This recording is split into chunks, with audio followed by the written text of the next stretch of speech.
Assalamualaikum warahmatullahi wabarakatuh.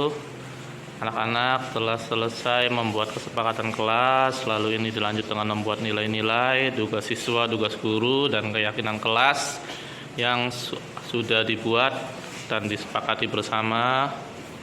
Dilanjutkan, mereka sedang membuatnya dalam bentuk kertas-kertas yang ditempelkan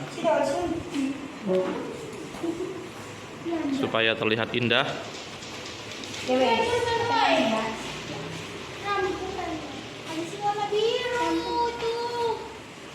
Ada Cindy, Uyanda, Rama, Ana, dan Purwati.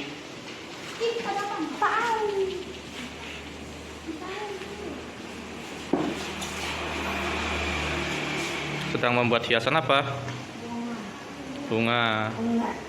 Ya, nanti berdasarkan keyakinan kelas ini, kedepannya semoga kalian bisa lebih baik lagi ya, dan mau untuk menjalankan keyakinan kelas kita ya. Kenapa Rama? Pinjam pulpen, Pak. Pinjam pulpen ini. Yang hitam. Yang hitam tadi mana yang hitam? Sudah ya, terima kasih. Wassalamualaikum warahmatullahi wabarakatuh.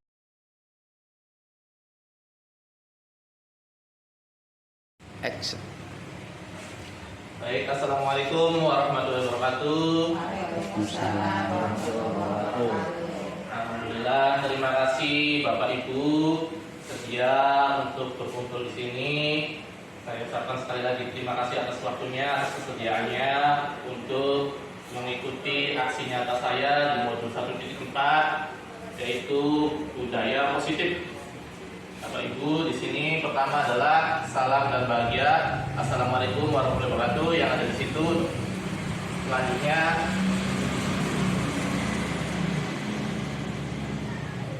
materi yang akan saya sampaikan adalah modul 1.4 tentang budaya positif.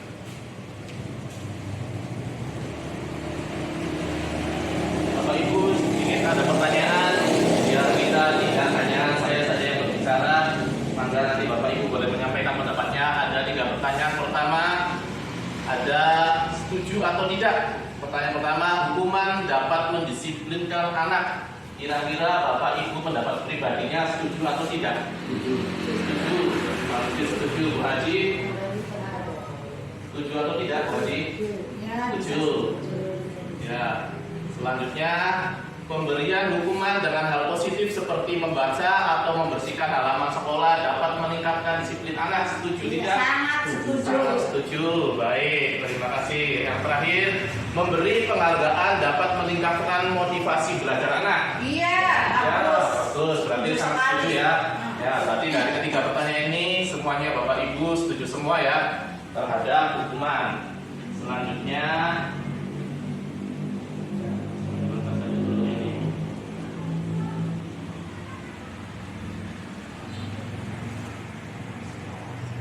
nah, di sini ada perubahan paradigma, yaitu Bapak Ibu punten, di sini ada satu kegiatan, yaitu kegiatan kepalan tangan.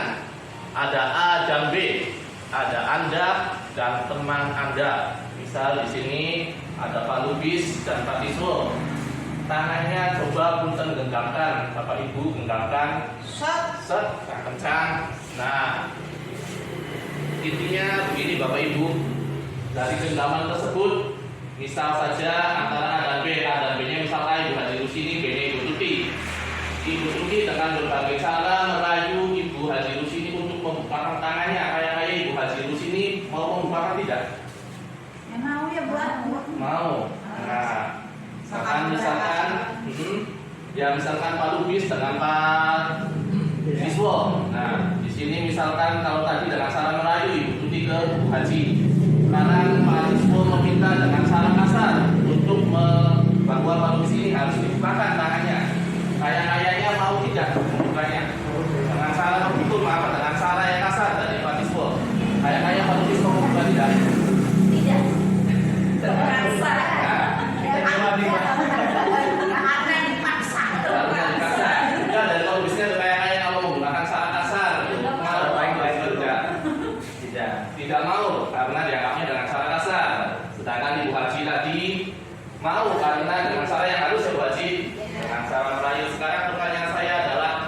sebenarnya yang membuka tangan itu di sini misalkan Ibu Haji A dan Pak Lubis A ya.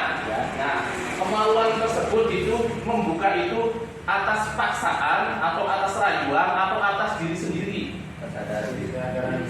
Atas kesadaran diri sendiri. Bu Haji ya bagian iming-iming 2 juta juga kayaknya mau tidak membukanya. Tahu ya?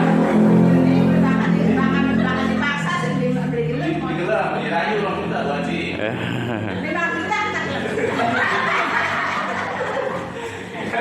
Ya, begitu ya. Yang jelas bagaimanapun caranya dari pihak luar itu, misal tadi pihak B-nya adalah mahasiswa dari Turki, walaupun dengan cara kekerasan ataupun dengan cara yang melayu, keduanya itu tidak bisa mengontrol orang lain ya. Intinya yang membuka pelantangan itu atas dasar diri sendiri. Atas dasar Pak Lubis, atas dasar Bu Haji.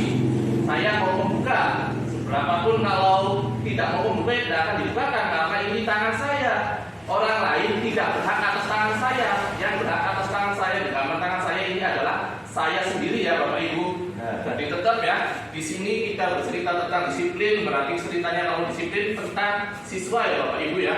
Nah, apakah kita mendisiplinkan siswa itu harus dipaksa-paksa dengan hukuman? Nanti setelah kayaknya setuju semua dengan hukuman, dengan penghargaan, dengan hukuman yang bernilai positif, semuanya setuju. Berarti ayah-ayahnya kalau begitu, anak tersebut itu atas dasar kesadaran sendiri tidak untuk berubahnya. Ya tidak.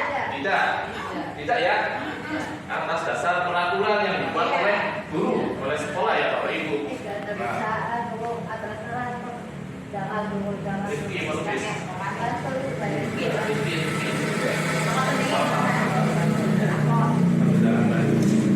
Ya, jadi intinya yang kita pegang ini tangan kita sendiri adalah kita sendiri yang bisa membukanya.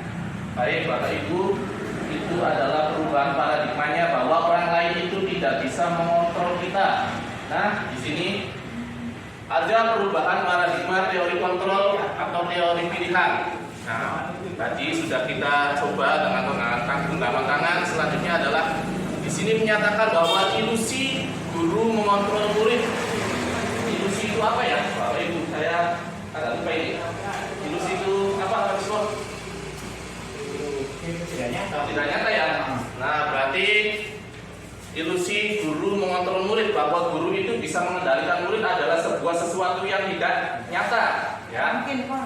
Nah, tidak nyata, tidak mungkin. Kalau mungkin saja berarti ya, tapi tidak dari kesadaran sendiri intinya ya, karena kita paksa. Nah, di sini ada lagi ilusi bahwa kritik dan membuat orang merasa bersalah dapat menguatkan karakter.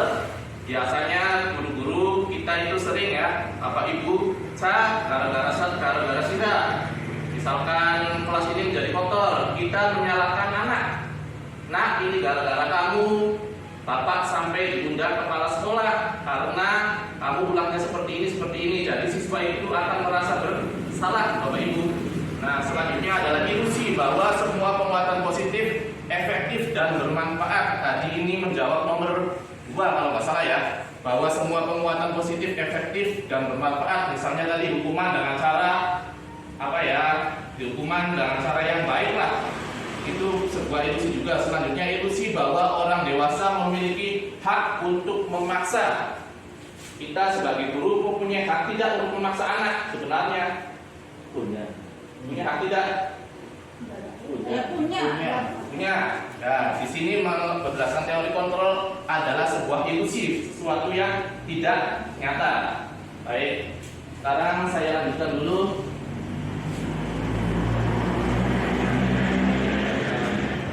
Nah, nanti di disiplin positif ini saya akan menjelaskan beberapa. Yang pertama ada tentang teori kontrol, di mana teori kontrol atau teori pilihan ini disampaikan oleh Bapak Dr. William Glasser.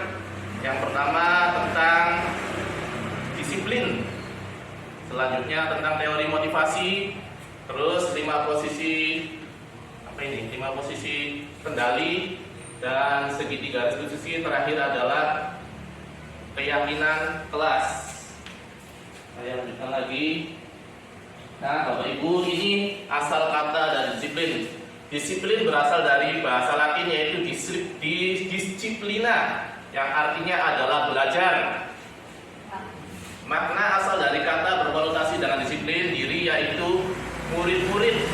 Sokrates dan Plato. Kita lanjutkan saja dulu. Nah, di sini ada nilai-nilai kebajikan universal. Nilai-nilai kebijakan kebajikan adalah sifat-sifat positif manusia yang merupakan tujuan mulia yang ingin dicapai setiap individu. Nilai intrinsik tersebut bersifat universal. Kalau universal berarti menyeluruh ya Bapak Ibu, tidak terkait dengan tidak terbatas agama atau tidak terbatas budaya. Menyeluruh, dapat diterima oleh semua pihak.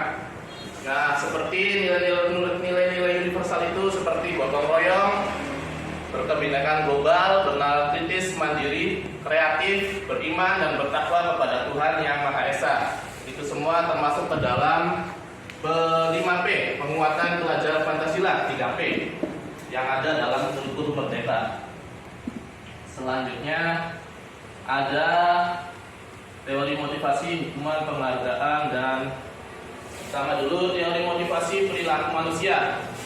Biasanya untuk menghindari teori motivasi perilaku manusia yang pertama adalah untuk menghindari ketidaknyamanan atau hukuman apa yang akan terjadi apabila saya tidak melakukannya. Ini berarti berkaitan dengan jika siswa dihukum oleh Bapak Ibu, maka siswa itu akan merasa kayaknya ikhlas tidak Bapak Ibu melakukannya. Nah, misal saya sendiri ya, Wianda, kamu sudah menjatuhkan ini, silakan kamu bersihkan, kayaknya ikhlas tidak melakukannya. Ikhlas lah. Ikhlas, ya Bapak Ibu. Kalau misalkan di luar terlihat ada yang masih kotor, si anak sendiri kelihatannya tuh seringnya kita sendiri ya, seringnya itu ya lewat saja, tidak mau mengambil.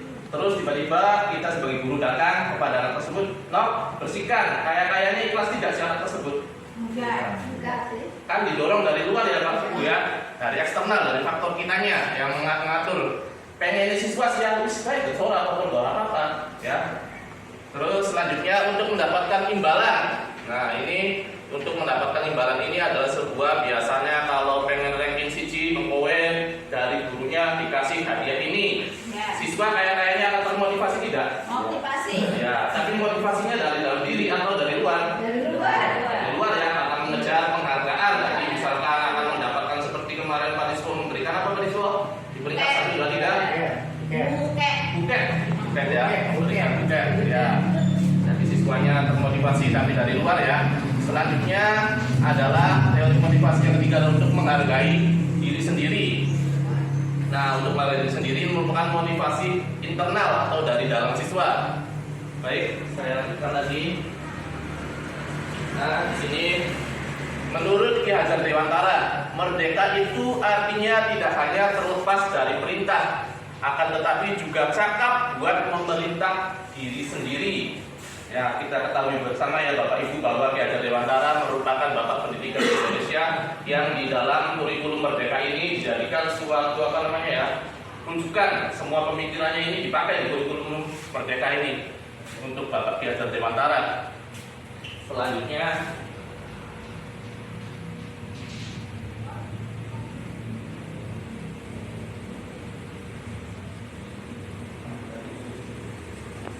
dihukum oleh penghargaan, bahwa tadi kita ketahui bersama siswa itu termotivasi untuk menjadi lebih baik karena adanya penghargaan, misalnya karena dikasih buket oleh gurunya.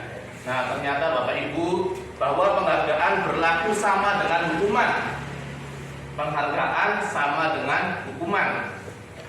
Dalam arti meminta atau membujuk seseorang melakukan sesuatu untuk memenuhi suatu tujuan tertentu dari orang yang meminta, membujuk dorongannya yang eksternal, dan akan ada faktor ketergantungan beberapa dampak dari pemberian penghargaan. Pertama adalah pengaruh jangka pendek dan jangka panjang, penghargaan hukuman, penghargaan mengurangi ketepatan, penghargaan tidak efektif, dan penghargaan merusak hubungan. Ya, misalkan Bapak Ibu kayaknya kalau misal 1, 2, 3 si anak yang mendapatkan peringkat di peringkat 1, 2, 3, lalu dalam kelas tersebut ada 20 anak, mungkin tidak ada rasa ini dari anak yang tidak mendapatkan penghargaan tersebut. Bisa jadi kan ya, nanti adanya penghargaan tersebut bisa menjadikan adanya kerusakan hubungan antar teman. Ya, itu adalah salah satu pengaruh negatifnya. Selanjutnya Nah, kalau di dampaknya lama, misalkan hanya terus-terusan mengejar untuk penghargaan saja syarat tersebut, maka dampak jangka panjangnya adalah penghargaan menurunkan kualitas. Kedua, penghargaan mematikan kreativitas. Yang ketiga, penghargaan mengurangi motivasi intrinsik atau motivasi dalam dirinya berkurang karena hanya mengejar itu hadiah saja atau penghargaan saja yang dari luar. Nah, yang ingin dirubah adalah bahwa bentuk penghargaan tadi kita rubah dalam bentuk program kebajikan atau apresiasi. Dalam memberikan apresiasi atau pengakuan perlu diingat beberapa hal. Yang pertama, beri pengakuan secara khusus, beri pengakuan secara pribadi, beri pengakuan kepada semua murid bergantian ya. Bapak Ibu misalkan kita sering terlalu dekat dengan satu anak, anggap saja yang pintar saja, maka lama-lama anak lain itu bisa juga beranggapan, wah Pak Guru sih senangnya kalau pun baik, yang pintar-pintar baik, saya yang kurang pintar serasa apa namanya dikucilkan ya Bapak Ibu ya. Itu maka kita sebisa mungkin harus memberikan perhatian yang sama lah dengan semuanya. Selanjutnya, beri pengakuan secara konsisten, secara terus-menerus dan fokus pada proses, jangan hanya pada hasil. Nah, di sini adalah contoh pengakuan atau apresiasi kebajikan. Pertama, beberapa kalimatnya ya Bapak Ibu. Kemarin saya perhatikan rasa empatimu besar sekali pada saat menolong murid baru di kelas kita. Yang kedua, saya menghargai kepedulianmu pada saat kamu membantu teman-temanmu di tugas kelompokmu. Terima kasih untuk rasa tanggung jawabmu pada saat kamu memungut kertas-kertas yang berserakan di lantai. Jadi ini pengen atau yang ingin dirubah adalah tadi kalau dalam bentuk penghargaan dirubah ke dalam bentuk pengakuan atau apresiasi kebajikan dalam kurikulum merdeka itu ya Bapak Ibu. Selanjutnya ada beberapa pernyataan sambil berkaitannya sama Bapak Ibu guru. Pertama, mencatat 100 kali dalam buku kalimat saya tidak akan terlambat lagi karena terlambat ke sekolah. Menurut Bapak Ibu ini merupakan hukuman atau konsekuensi? Yang pertama, hukuman. Ya, yang kedua, lari mengelilingi lapangan basket 2 kali karena terlambat hadir di sekolah. Hukuman. Ketiga, murid diminta untuk push up 15 kali karena tidak menggunakan masker di sekolah. Hukuman atau konsekuensi? Hukuman lagi. Konsekuensi semuanya juga konsekuensi karena saya tidak menjalankan ya akhirnya yang saya harus menjalankan begitu. Ya. Konsekuensi berarti di nomor 3 Ibu Haji konsekuensi ya. Ya. Selanjutnya ada lagi menggantikan kertas tugas teman yang telah dicoret-coret, hukuman atau konsekuensi? Konsekuensi. Ya Bapak Ibu. Selanjutnya membersihkan tumpahan air di meja tulis karena tersenggol pada saat belajar. Hukuman, konsekuensi lagi. Lagi lanjut, murid disuruh untuk mengenakan sepatu seharian di sekolah karena tidak mengenakan sepatu hitam. Hukuman. Ya. Lari mengelilingi lapangan basket 2 kali karena terlambat 10 menit untuk mengikuti pelajaran PJOK. Hukuman atau konsekuensi? Nah, kita cek tadi pertama nomor 1 sampai nomor 3 itu jawabannya hukuman, kesininya konsekuensi, dan terakhir hukuman lagi. Kita cek jawabannya betul atau tidak. Nah, ternyata 1, 2, 3 betul hukumannya Bapak Ibu. Terus ini juga 1, 2 konsekuensi. Hanya saja di sini murid disuruh untuk tidak mengenakan sepatu seharian di sekolah karena tidak mengenakan sepatu hitam, itu merupakan hukuman ya. Nah, ya terakhir di sini hukuman dan jawabnya. Nah, ini yang meleset ya Bapak Ibu.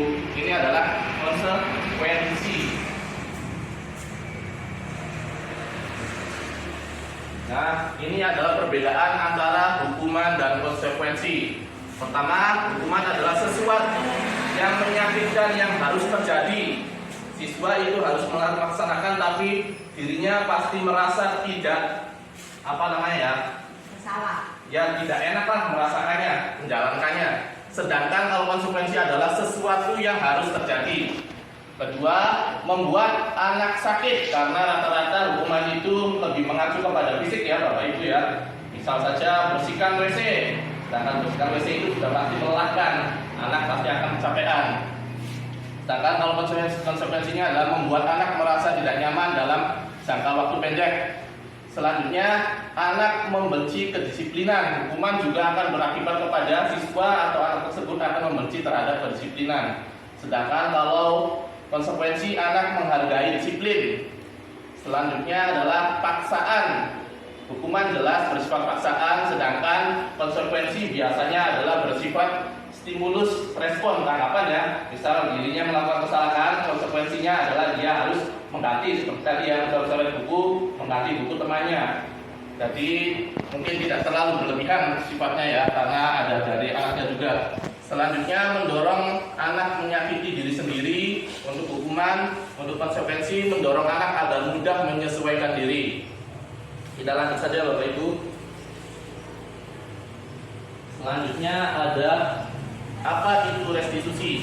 Restitusi adalah proses menciptakan kondisi bagi murid untuk memperbaiki kesalahan mereka sehingga mereka bisa kembali pada kelompok mereka dengan karakter yang lebih kuat. Restitusi juga merupakan proses kolaboratif yang mengajarkan murid untuk mencari solusi untuk masalah mereka dan membantu murid berpikir tentang orang seperti apa yang mereka ingin tuju dan bagaimana mereka harus memperlakukan orang lain. Ya, dari tadi kita berbicara hukuman tentang disiplin dan hukuman, lalu lanjut ke sebuah pengennya dirubah dari hukuman tersebut berubah ke apresiasi, lalu kita lanjut lagi di restitusi. Ini yang kemarin Bapak Ibu mungkin melihat saya sedang membuat video, itu merupakan video restitusi Bapak Ibu. Nah, ini adalah identitas khusus atau perbedaan antara hukuman, konsekuensi, dan restitusi. Pertama, dalam hukuman itu akan menciptakan identitas yang gagal bagi siswa. Sedangkan dalam konsekuensi dan restitusi akan mengakibatkan identitas sukses untuk siswa. Terus selanjutnya, hukuman juga sesuatu yang menyakitkan yang harus terjadi. Kalau konsekuensi sesuatu yang harus terjadi, sedangkan restitusi merupakan pilihan. Kita lanjut saja Bapak Ibu ya. Nah, di sini ada 9 ciri-ciri restitusi. Yang pertama, bukan untuk menebus kesalahan ya. Bapak Ibu sering anak kita hukum karena menganggap bahwa anak harus menebus kesalahan mereka. Sedangkan restitusi ini bukan untuk menebus kesalahan mereka, namun untuk belajar dari kesalahan. Yang kedua, memperbaiki hubungan. Bisa jadi anak yang bertengkar dengan adanya restitusi ini diusahakan hal tersebut kembali baik hubungannya. Yang ketiga, berupa tawaran, bukan berupa paksaan. Yang keempat, restitusi menuntut untuk melihat ke dalam diri. Yang kelima, restitusi mencari kebutuhan dasar yang mendasari tindakan. Yang keenam, restitusi diri adalah cara yang paling baik. Ketujuh, restitusi fokus pada keterbukaan tindakan. Kedelapan, restitusi fokus pada solusi. Kesembilan, restitusi mengembalikan murid yang berbuat salah pada kelompoknya. Selanjutnya ada keyakinan kelas. Mengapa tidak peraturan saja? Mengapa harus keyakinan kelas? Pertama, sebelumnya ini Bapak Ibu hasil dari saya kemarin melakukan dari awal membuat kesepakatan kelas. Terus di sini terlihat ada saya bersama siswa-siswi saya membuat atau menentukan nilai-nilai yang ada atau yang kami setujui bersama nilai-nilainya. Di sini juga kami sepakati bahwa tugas siswa mereka sendiri yang mencatat apa saja. Selanjutnya tugas guru mereka juga mencatat bahwa guru itu harus ini mereka catat semua ditampilkan di sini. Dan setelah dari kesepakatan kelas, selanjutnya nilai-nilai tugas guru dan tugas siswa terbentuklah kami itu sebuah keyakinan kelas yang di sini telah kami buat dan kami pajang di depan. Ini keyakinan kelas 5. Lanjut saja ya Bapak Ibu. Nah, di sini yang mana yang merupakan keyakinan kelas? Mengapa? Sebelah kiri ada kesepakatan kelas Bapak Ibu. Pertama, datang tepat waktu, mengucapkan salam, menjaga kebersihan sekolah, berdoa sebelum dan sesudah kegiatan, aktif dalam pembelajaran dan tertib. Sebelah kanan juga ada kesepakatan kelas. Tapi pertama A, kami guru dan murid yang saling menyayangi. B, kami murid yang semangat belajar. C, kami murid yang peduli dengan teman. Kayaknya yang mana Bapak Ibu tebak sajalah, yang mana yang merupakan keyakinan kelas. Keduanya di sini tulisannya kesepakatan kelas semua, tapi yang mana yang merupakan keyakinan kelas, sebelah kiri atau sebelah kanan? Kalau sebelah kiri itu kesepakatan kelas, tulisannya pertama datang tepat waktu mengucapkan salam, kedua menjaga kebersihan sekolah, ketiga berdoa sebelum dan sesudah kegiatan, keempat aktif dalam pembelajaran, kelima tertib. Yang sebelah kanan, yang pertama kami guru dan murid yang saling menyayangi, B kami murid yang semangat belajar, C kami murid yang peduli dengan teman-teman. Ini kesepakatan, itu keyakinan. Ini kesepakatan, ini keyakinan. Ya, sudah Bapak Ibu.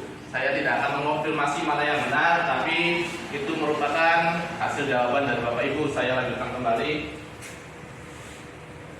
Nah, di sini ada sebuah peraturan dan keyakinan kelas. Selalu kembalikan buku ke tempatnya. Kayaknya ini berkaitan dengan nilai ini Bapak Ibu ya. Nilai apa yang terdapat di dalamnya. Terus dilarang mengganggu orang lain. Saya lanjutkan saja. Nah, ini tanggung jawab. Ini nilai-nilainya. Pertama, misalkan selalu kembalikan buku ke tempatnya. Maka nilai yang ada di dalamnya yang berdasarkan keyakinan kelas adalah nilai tanggung jawab.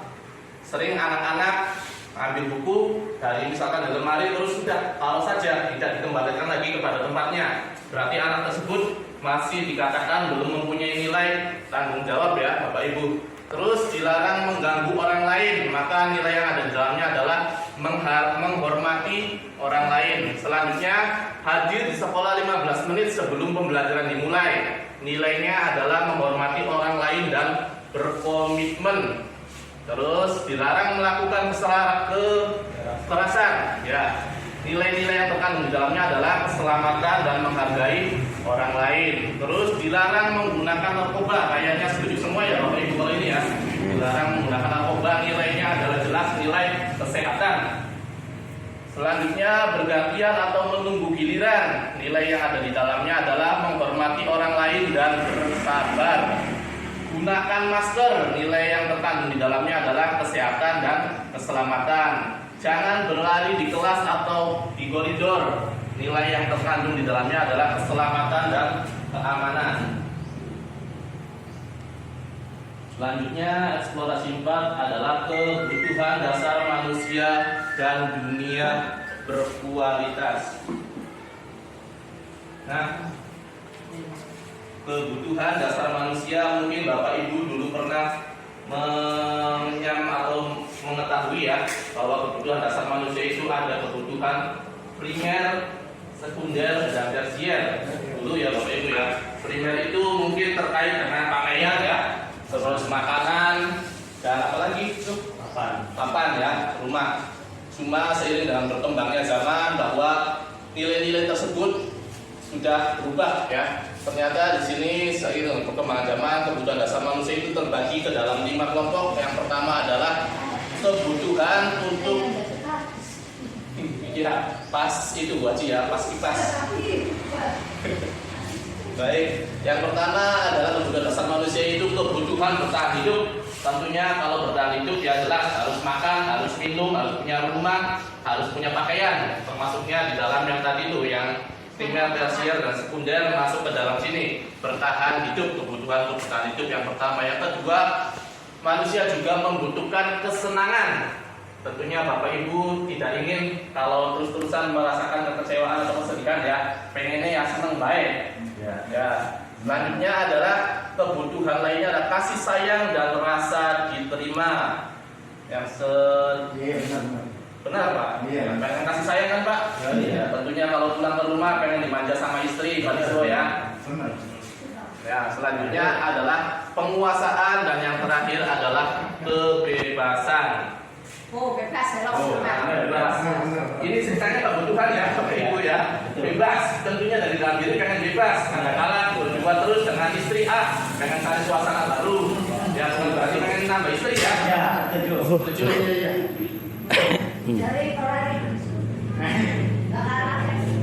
Selanjutnya kita lanjutkan ada 5 posisi kontrol.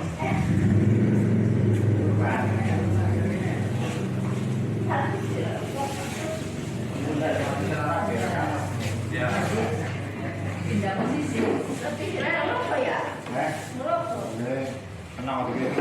Ya Bapak Ibu, saya lanjut kembali bahwa sebagai guru kita atau sebagai manusia mempunyai 5 posisi kontrol yang bisa kita terapkan terhadap murid kita. Yang pertama sebagai penghukum, yang kedua sebagai pembuat rasa bersalah, yang ketiga teman, yang keempat pemantau, dan yang terakhir adalah sebagai manajer. Dari kelima posisi ini, kalau berdasarkan urutan, yang terendah adalah sebagai penghukum, yang kedua sebagai pembuat rasa bersalah, yang ketiga sebagai teman, yang keempat sebagai pemantau, dan kelima sebagai manajer. Untuk mengetahui apa bedanya, mari kita nonton sebentar Bapak Ibu. Ini kelima dari posisi kontrol.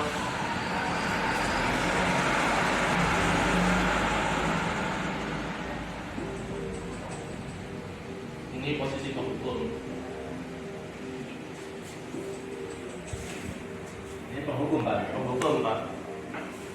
Naren, sini kamu. Selamat pagi Bu.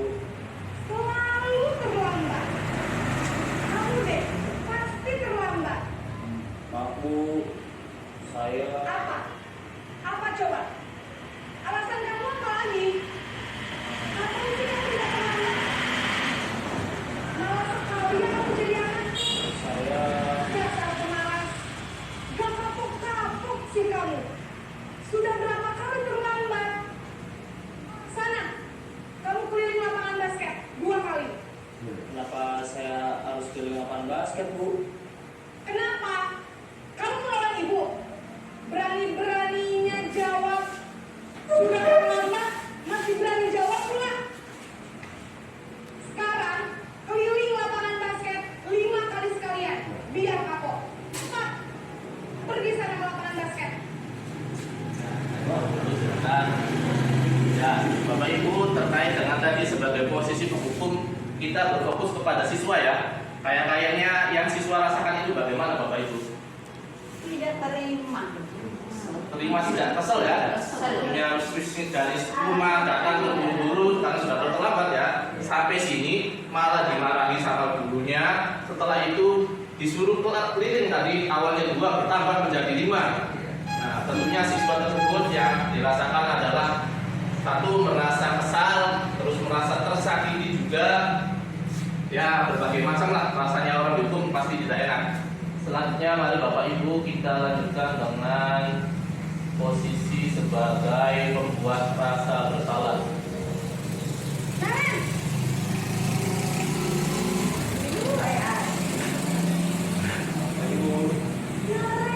Naren. Kamu kenapa terlambat lagi, nak? Ya Tuhan, Naren. Kamu senang ya bikin ibu susah ya? Kalau kamu terlambat lagi, nanti ibu yang ditegur bapak kepala sekolah, nak. Disangka Ini ibu sebagai yang apa, bisa Pak? membina Ini kamu. sebagai pembuat rasa bersalah, Pak. Gimana ini? Dari hukuman ya? Ya, tadi hukuman. Maaf, Bu. Duh, Gusti Naren. Kamu suka ya kalau ibu tegur bapak kepala sekolah? Terus, sekarang ibu harus tulis apa yang di buku absen? Ini kamu sudah sering terlambat loh. Ibu harus apa coba? Maaf, Bu. Maaf sekali. Ya sudah, lain kali jangan bikin ibu susah lagi ya nak ya. Ibu tidak akan kuat lagi kalau kamu begini terus. Bisa jantungan kalau ibu tegur bapak kepala sekolah. Sana cepat kelas. Maaf ya, Bu. Maaf sekali. Jawab. Sampai dakwah atau haji maafnya. Kembali Bapak Ibu, kita coba bedakan lagi dengan posisi penghukum dengan ini posisi sebagai pembuat rasa bersalah. Kayaknya bagaimana? Yang dirasakan siswa. Mendingan yang ini ya kayaknya ya. Kalau ini kan secara sepintas. Namun bagi siswa tersebut akan adanya rasa bersalah ya. Siswa tersebut akan merasa bahwa dirinya membuat orang lain itu dihukum, kata bukan dihukum apa tadi, dimarahi kepala sekolah, kata gurunya. Jadi ini juga bukan pilihan yang terbaik, masih Bapak Ibu, masih kurang baiklah jika dipilih sebagai pembuat rasa bersalah. Barangkali di sini Bapak atau Ibu pernah melakukannya. Pernah ya Pak Bu ya, saya juga pernah soalnya. Pernah, kadang-kadang siswanya sampai menangis, ada juga karena merasa sudah membuat gurunya dihukum atau ditegur kepala sekolah. Posisi pembuat rasa bersalah berbicara dengan Lanjut saja. Ini adalah posisi ke mana tadi?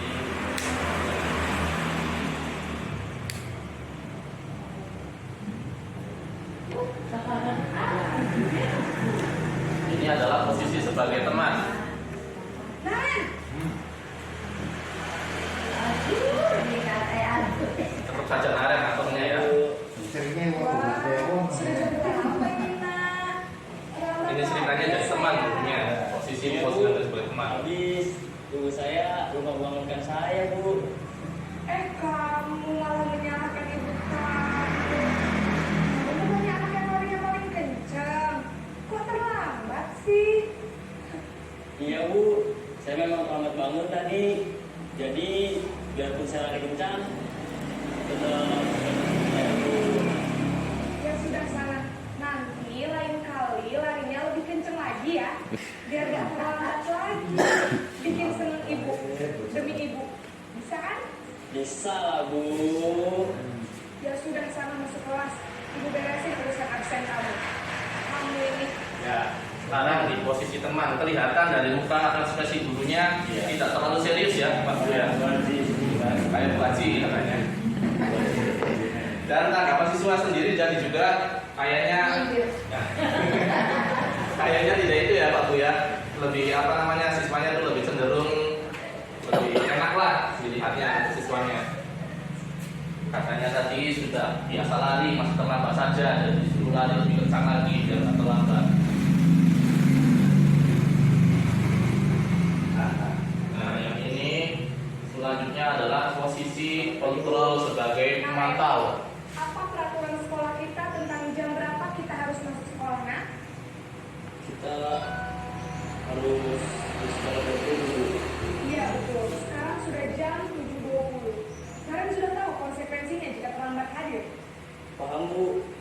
Saya harus tinggal kelas pas jam istirahat selama 20 menit. Iya benar. Konsekuensinya demikian. Jadi nanti jam 9.30 pas istirahat, kamu harus tinggal di kelas, kerjakan tugas tambahan untuk ketertinggalan kamu, ya? Baik, Bu. posisi pemantau mengandalkan penghitungan atau data untuk mengontrol.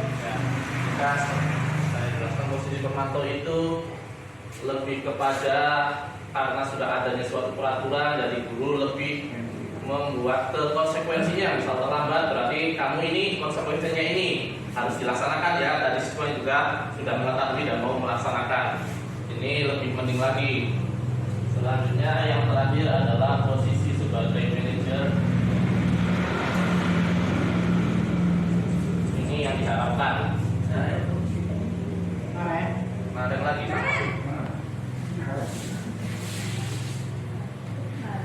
Selamat pagi, Bu. Selamat pagi, Naren. Maaf, Bu. Saya terlambat. Iya, sekolah masuknya jam 7, sekarang sudah jam 7.20. Jadi sekarang bagaimana ini, Naren? Maaf, Bu. Saya lupa setel alarm saya semalam. Baiklah, menurut kamu, keyakinan sekolah yang mana yang perlu kamu tingkatkan? Menghargai diri sendiri dan orang lain mungkin ya, Bu. Setuju. Jadi, apakah Naren meyakini prinsip saling menghormati tersebut? Iya, Bu. Saya meyakinnya. Kamu bersedia memperbaiki masalah keterlambatan ini? Bersedia, Bu. Bagaimana kamu akan perbaiki masalah keterlambatan ini? Saya akan coba untuk tidak lupa menyetel alarm saya, Bu. Baik, kalau Naren lupa menyetel alarm di rumah, ada orang yang kira-kira bisa bantu mengingatkan tidak? Ada, Bu. Kakak saya, Kak Emma. Ada lagi selain Kak Emma? Selain Kak Emma, ada ibu saya. Baik, jadi yang mengingatkan Naren adalah Kak Emma dan ibu kamu ya? Kira-kira akan mulai set alarm kapan nih, Naren? Setelah pulang sekolah, akan segera saya lakukan. Baik, jadi Naren akan setel alarm bangun besok pagi dan akan diingatkan oleh kakak dan ibu dan Naren ya?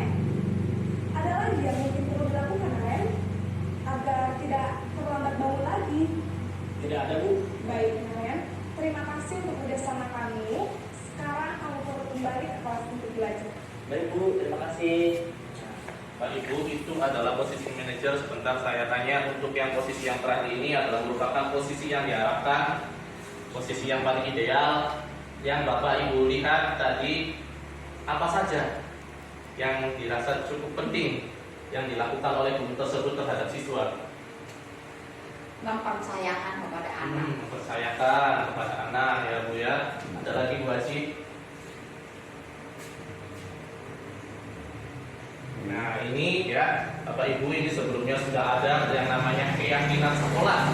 Di situ sudah terbentuk namanya keyakinan sekolah, sehingga anak pada saat terlambat datang, guru itu tinggal menanyakan keyakinan apa yang sudah kamu langgar. Bukan peraturan ya Bapak Ibu ya, bukan peraturan jam sekian konsekuensinya harus lari lapangan, bukan. Tapi keyakinan apa yang kamu langgar. Nah si anak akan menjawab salah satu dari keyakinan tersebut. Misalnya tadi ya, menghargai orang lain. Nah, anak tersebut akan berusaha untuk membuat atau memperbaikinya, tidak oleh si guru memperbaikinya, tapi dari siswa sendiri berdasarkan keyakinan tadi.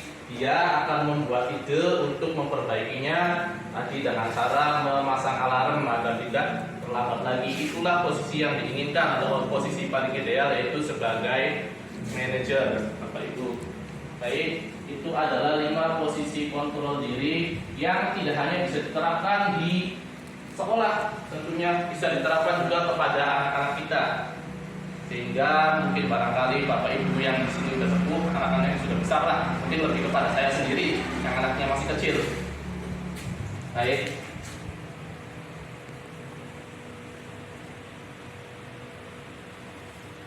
Satu lagi yaitu adalah segitiga restitusi.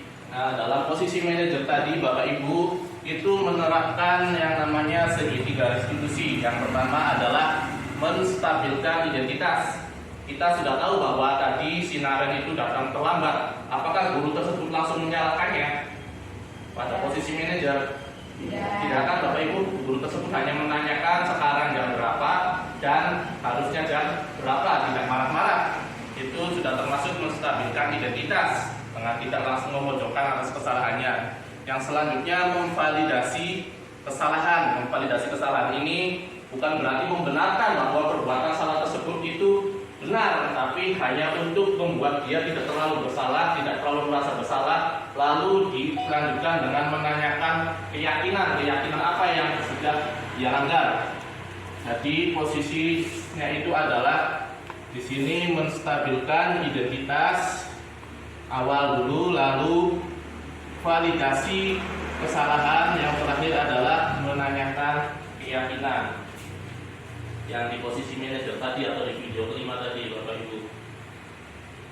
Nah ini ada beberapa kata yang bisa digunakan untuk menstabilkan identitas. Yang pertama, berbuat salah itu hal yang manusiawi. Tidak ada manusia yang sempurna. Bapak Ibu juga pernah berbuat salah. Kita pasti bisa menyelesaikan permasalahan ini. Siapa yang salah? Bapak Ibu lebih tertarik untuk menyelesaikan masalah.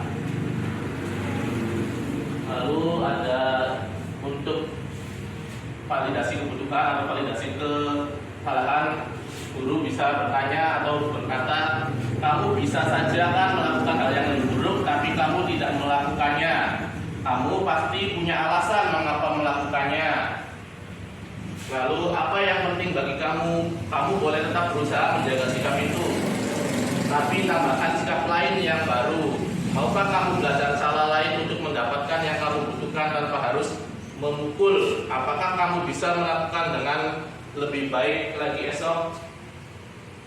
Selanjutnya ini adalah menanyakan keyakinan. Apa nilai yang kita percaya di kelas atau di sekolah kita? Nilai-nilai universal apa yang telah kita sepakati? Kelas yang ideal itu seperti apa sih? Kamu ingin jadi anak seperti apa? Lalu apa yang kamu rasakan ketika kamu melakukan itu? Kamu menjadi orang yang seperti apa?